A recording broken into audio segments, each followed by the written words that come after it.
Welcome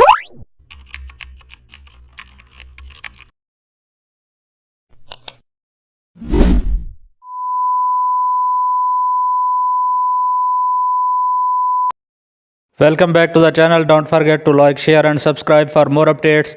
Today we align multiple decorative shapes for a poster design. After selecting them, we use align center to gather everything to one axis. This immediately cleans up visual clutter. Then we apply distribute vertical to control spacing downward. Every shape node sits with equal distance between them. The poster begins to gain a strong structure field.